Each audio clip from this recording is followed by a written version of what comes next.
Hey guys, welcome back to my YouTube channel. My name is Chinyere. If this is your first time ever stopping by, you are welcome. So guys, today I am in the comfort of my kitchen and I'm going to be cooking today. Yes, I'm trying to make some guacamole and turkey stew. This video is actually about him today because he's going to be really, you want to chase that now, sit back inside. Your dad knows how to cook in the kitchen. Okay. I hope I don't kill him at the end of this video Nice. with the knife that I'm holding in my hand. But anyways guys, we're going to be talking about his experience working as a doctor, his experience through his journey from Nigeria to Ireland, and why exactly he moved in the first place. In the meantime, I'm going to be trying to, you know, get my hands busy here while at the same time my mouth is doing some work by asking a question. So please introduce yourself, young man. All right. So Chris here. Bring on the questions. So why exactly did you move to Ireland in the first place? Because I remember when we first started talking then, you were kind of telling me about how you wanted to, you were trying to get into Abeokuta for your residency.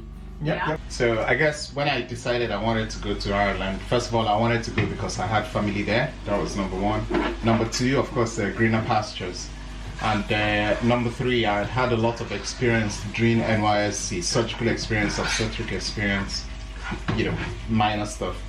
But at that point, I felt I hadn't seen, I didn't think I knew enough, so I felt a different environment would give me sort of a broader perspective of the whole medical practice. I think these were all the reasons why I eventually decided to leave, so I put in my visa application. And it was while I was waiting to go for an interview in Abeokuta back then for a residency interview in psychiatry. That was when my visa came out, so we left. So I guess the steps involved with registering with the Irish Medical Council, I think the number one thing is having your documents recognized. So all this information is in the medicalcouncil.ie. But it's funny, even but though sometimes it's nice to just hear from someone who's gone through it firsthand. Yeah. You know. I guess because it's funny when people always ask that question. You know, it's on the website. Yeah, your first reaction is that it's only on the website. Yeah, but I mean I understand sometimes some things might not be clear. Me too. That's how I used to call my friend then Ziggy. I'll be like, Ziggy, this thing is on the. I don't want. And the thing about Nigeria is, I'm sorry, but I think the way we go through school, we're not exactly exposed to like go through. Let me not say there's no internet, but like we don't have that thing where we just go, oh, I want to go through the internet, I want to do research for myself, you know. It's always you have to ask someone to guide you through something, you know. It's probably easier that way too sometimes. I mean, there's no hard to pass through. No, I think we're sort of lazy to read stuff. You tell someone, why not read these documents, make sure everything there you understand it. They just like, tell me what to do. Yeah, okay, no problem. And sometimes people lose friendships from that thing, where you think you now hear someone say she did not want to tell me about it because they're trying to hide the opportunity for me to also travel abroad. Haven't you heard that before? Yeah. Meanwhile, you've directed them to exactly where to find the information. Anyway, so steps to get into long talk, yeah. So everything is on medicalcouncil.ie, and this information changes quite frequently. So what I might say now may not even be obtainable by the time this video is uploaded.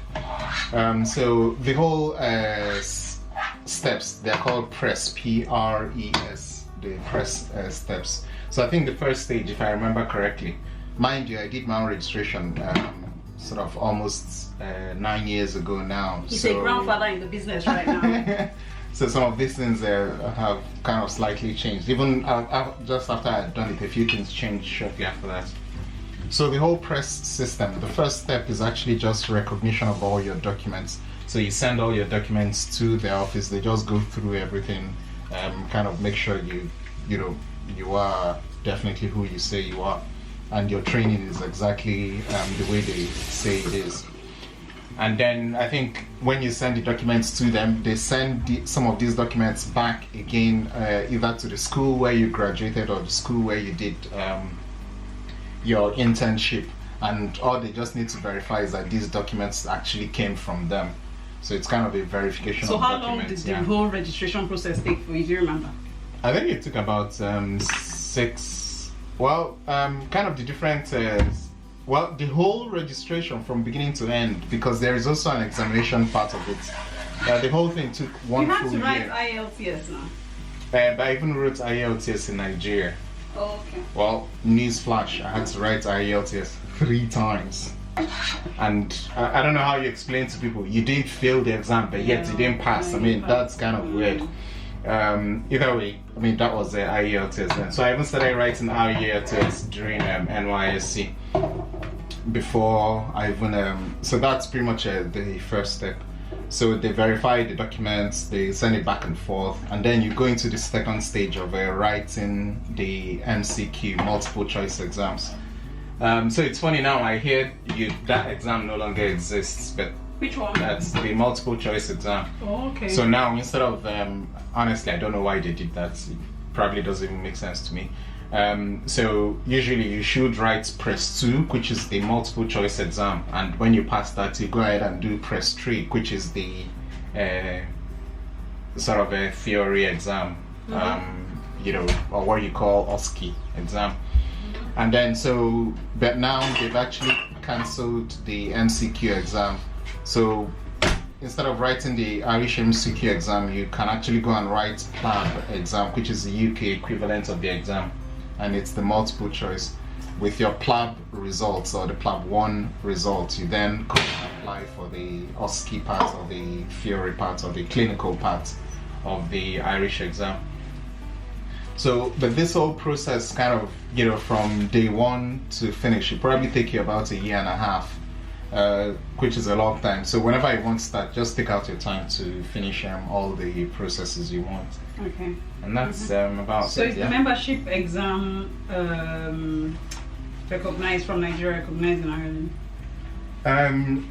Well, not necessarily. I guess I do not think they sort of recognize it for working in Ireland, but they are good for your CV, I presume, because it's in terms of experience. In terms of experience, yeah. So if you're coming into the country, you're applying for jobs, and you already have on your CV that you've already passed the first stage of the exam in psychiatry, or you have passed the first stage of the exam in dermatology, and then you're applying for a dermatology job, you know, it sort of helps, and it just shows that, okay, this person has a little bit of training from his own country. Okay. Not necessarily that they recognize the exam itself, but that actually is good. So if you can write, or if you've written any of those exams before you start, you know, don't probably remove it from your CV, maybe leave it there, and then kind of apply for the job you want. Okay, so how good is the medical training in Ireland, having had experience there? For how many years did you even work in Ireland? I worked there 5 years. Okay. At least, yeah. And how many hospitals? You had to be rotating, yeah? Yeah, you rotate hospitals. So it's similar system with the UK, and it's quite good. I suppose from a medical training point of view, I can't speak much for the undergraduate training, even though I sort of had a few students I was supervising from, I think it was from RCSI and Royal College of Surgeons in Ireland. I think that's one of the most popular medical schools. So they do both undergraduate medical training and postgraduate medical training. And you hear about the school a lot, even outside the country. I think I ended up doing a diploma there, a diploma in tropical medicine. So, I mean, that was just kind of a bird's eye view of kind of how their education rolls. Okay. But having said that, I mean, that's quite good. Even the postgraduate training, I think it's very nice, because the country is quite small, and you have everything you need in a sense of it to in a particular geographical area for your training. So that's quite good when you move around from place to place. At least from my own aspect, care of the elderly, I mean, it was quite rich in terms of the training scheme that they had. So I think the same thing goes for both undergraduate and postgraduate learning. Okay. Of course, the other thing is the fact that you still move around places. You work here for 3 months or 4 months, you go to another place for 4 months. Stressful. Yeah. I mean, yeah, it is stressful. It's not good for planning, in a sense, all that movement. But if you love traveling, if you like changing environments, and if you're not, you know, married or you don't have children, it's probably not a bad deal. I mean, it's something doable. Okay. Yep. And were the hospitals well equipped? Well, they were certainly more equipped than the ones I had worked in. I mean, they have some good hospitals in Nigeria. Of course, there are, but sort of on a good day in a teaching hospital, you expect to see everything you want to see. I mean, one thing I remember clearly is how frequently you look at ECGs. It's sort of a simple thing, but it can be very funny because I remember as soon as you come into the emergency department, ECGs are just lying all over the place, and you keep looking at them over and over again. So pretty much everything you need, I mean, in terms of technical equipment, just the basic things you need, MRs, CTs, mammograms, all those things. You find everything you need. Your work hours, were they like too long? Did you feel stressed working? Working hours? Because I've spoken to a few doctors there who are my friends, and they tell me that they are stressed out with work. Well, I mean, I'm not quite sure if the working hours were the same. I mean, in working hours were always 9 to 6. Anyway, when it comes to discussing about work hours, because you know how to stay after work and be doing research work, so that's not the stress for you when it comes to staying in the office. That because people like myself that once it's 4 o'clock, we're looking at the clock like Jesus. It's funny because most of the time I never really knew what my working hours were because I always went in early and left late, very late, which is not good for your health. It's not good mentally. But the fact that I enjoyed what I was doing, I never bothered about it. So working hours were 9 to 6, if I'm not wrong, or 9 to 5:30. And I think it was pretty much, but in Nigeria it was almost the same thing. I mean, I didn't think there was any difference between the working hours in Nigeria and the one in Dublin when we first came. And then, we were still doing 24-hour shifts, meaning when you're on call, you start from 8 today and you work until... What, they don't do that anymore? 8 the next day. Yeah. No, you don't even finish 8 the next day. You actually work into the next day until 5 o'clock the following day. And that's the way we're doing it in Nigeria, that's the way we're doing it in Dublin. So it was actually while I was in Dublin that they stopped it. So they actually first cut it down to 12 hours because of the European Working Time Directive.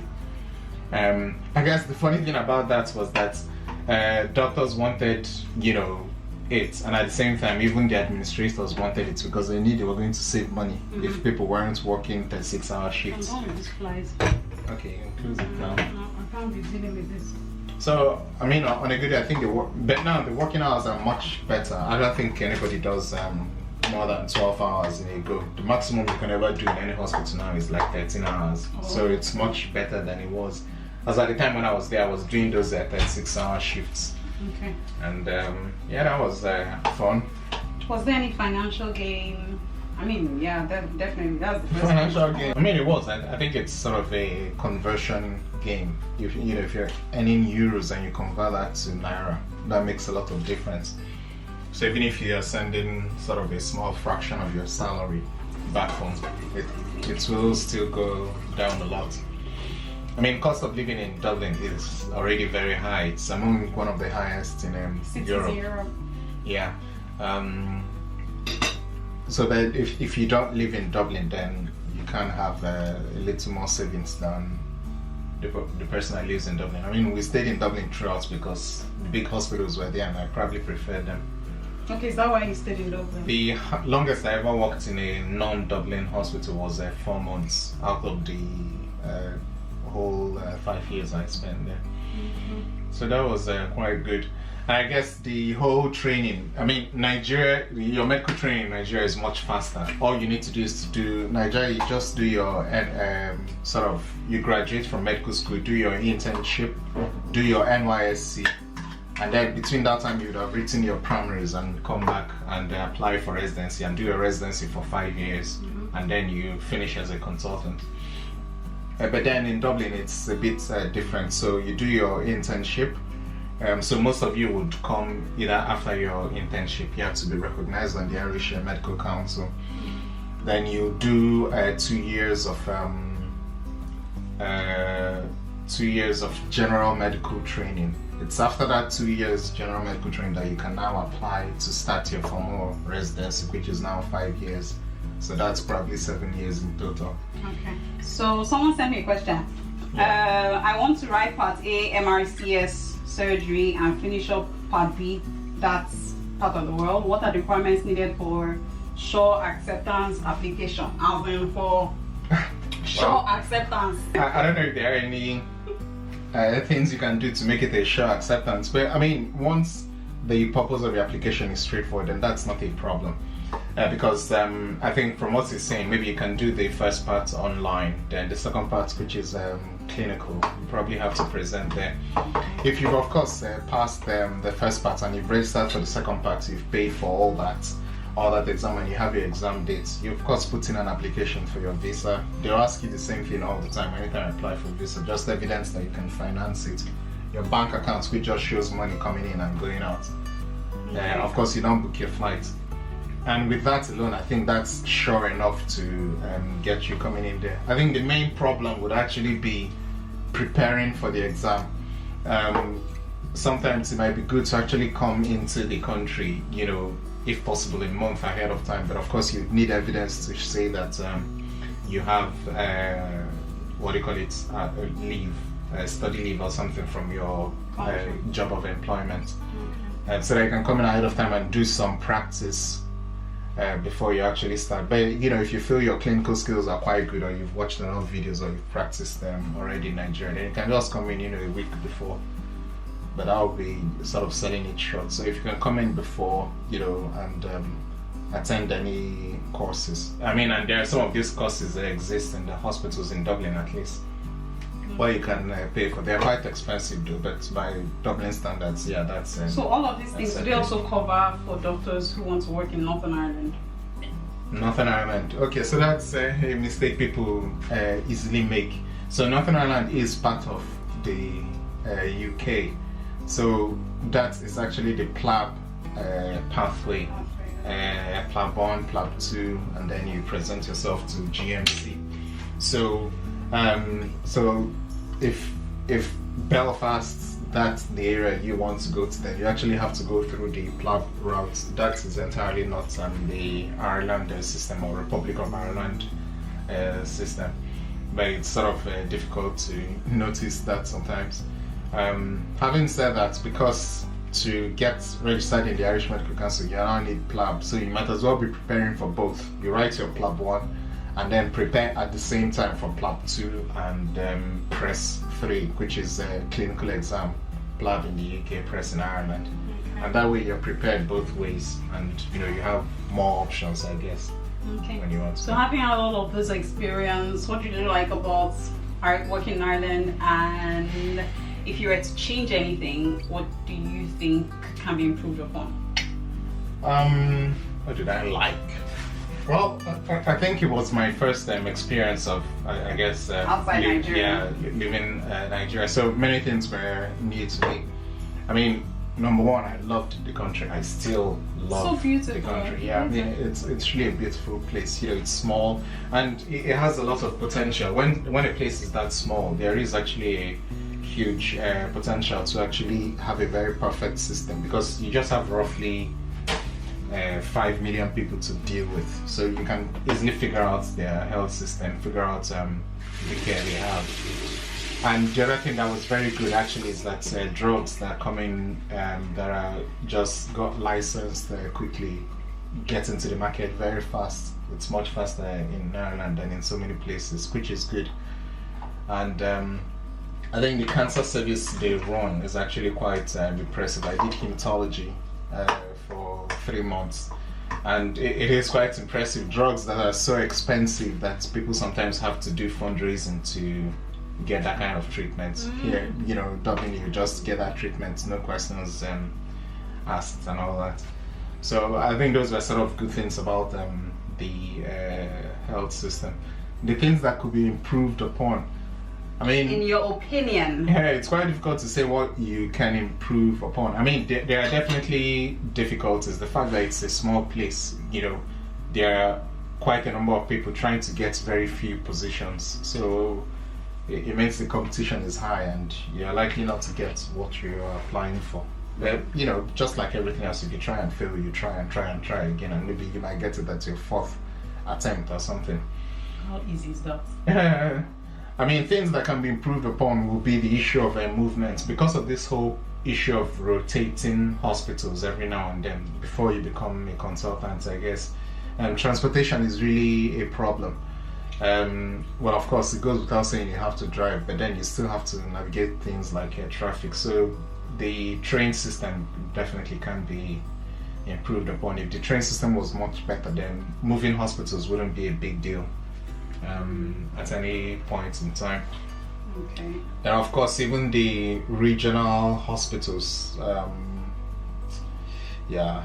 Well, I didn't have much experience with them, so I'm not quite sure what they can improve there. The places I worked were quite, you know, more. They were the bigger there. hospitals, Yeah. so it was good enough. So at this point, I think we can just go into the pros and the cons and just summarize the video so that we can put everything into perspective, because I don't think this video is going to be done before we're done talking here today. So All right. yeah. So I guess well, starting with the cons, so I can end with the pros. You know, on a positive note. Bing bing. So I guess the fact that it's a small country is a problem. So if you sort of have 4, 5, it's funny actually. Sometimes when you go for job interviews, you end up meeting your friends there, and you're competing with them to get one slot. Hi. Yeah. So it is quite competitive, and so that's the sort of problem there, because sometimes when a hospital advertises for posts for house officers or registrars, maybe they only have one slot, but then 10 people will show up for the interview. So And you probably know like 5 of them. yeah, and you might, because it's just Very you and small. your crew moving around. Yeah. So the size is a problem. The length of the training is also an issue. I mean, if you give or take Nigeria, it's take you 5 years to complete your residency. Ireland is going to take you 7 years, so maybe that's a problem. But if you It look at never ends. Even at that 7 years, I know you used to be studying something. You still tell me, no, studying is a choice. I mean, if many people can do it, I mean, less. So I hope, but in the next however many years, this journey. Yeah. Because I'm tired of being a student doctor's wife. You're meant to be a student for life. But of course, if you want to do GP training, that's 4 years. So it ends up being 6 years actually. So it's still fast either way. But of course, this is based on the fact that as soon as you finished your general medical training, that you got residency immediately. Yeah. Many times you spend 1 or 2 years trying to get residency. So that 7 years becomes 9 years. Okay. So that's an issue. Then of course the issue of rotation. I mean, if you're trying to settle down and then you work in this hospital for 4 months and you're moving to another one for 4 months, it's quite difficult to settle down there. But when you start your residency, it becomes longer. You work in hospitals for 1 year at least, or for 2 years, before you then move to another place. The problem too is that the hospitals you're moving to are quite far from each other, so it's not like you can stay in one place and be going and coming back. Okay, Or it's always a major move. a major move. So many of times you actually have to move to go to that place. So that's why I said if the train system was much better, then that could Okay, then be moving won't be a problem. done. And then accommodation too, which is like the bane of everybody's. Yeah, sure. Another problem is, of course, how expensive Dublin is. But that's if you're working in Dublin. But it's still not impossible. Throughout my stay, I lived in Dublin all through. So, I mean, if I could do it, anybody can. It's only both of us, so don't think there's when you have children and you have to have a house. Yeah, and but of course, you know, coming from Nigeria, there is always that challenge that you're going to face being there. I mean, there was Ireland, after I had finished my own residence, Ireland, the medical council stopped people from Nigeria from getting into these training positions. Something about communication with document verification and all that. So I remember then the Sudanese doctors actually worked with the medical council and, you know, figured out a way to get their doctors to go. Really? Yeah, but we couldn't do that. So what do you think was their advantage? They were able to get together and talk? Or? Yeah, they worked together, that's for sure. You know, they paved the way for ourselves. Before we could get the rest, it was quite difficult. So since then till now, I don't know if Nigerian doctors are now getting residency or not, but that was just a major It's in the back. issue. In the back. And that was shortly after I started. So, you know, that was a huge setback. So I think that's one major thing you need to think about if you're coming in.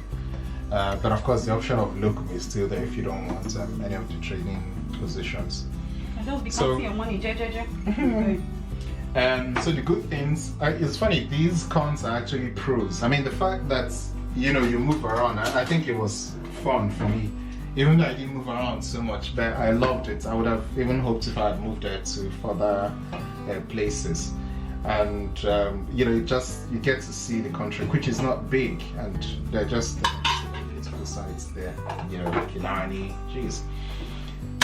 So I think that's one major plus. That whole hospital rotation, I think it's a good thing. It just makes you appreciate how beautiful that place is. Then the other thing, of course, if you're not doing your training in Dublin and you are living outside Dublin, the cost of living is much lower, so you can actually afford to live in much bigger houses. That's about it. So I hope I've done you justice. Can I eat now? So guys, that's it for today's video. I hope you've enjoyed our vlog today. I'm hungry now. It's just So guys, thank you so much for watching today's video. Let me know your thoughts in the comment section. If you have any more questions for him, also leave that down below and we'll be glad to make another video for you. Until next time when we see you again, take care of yourselves guys and have a lovely, lovely summer break.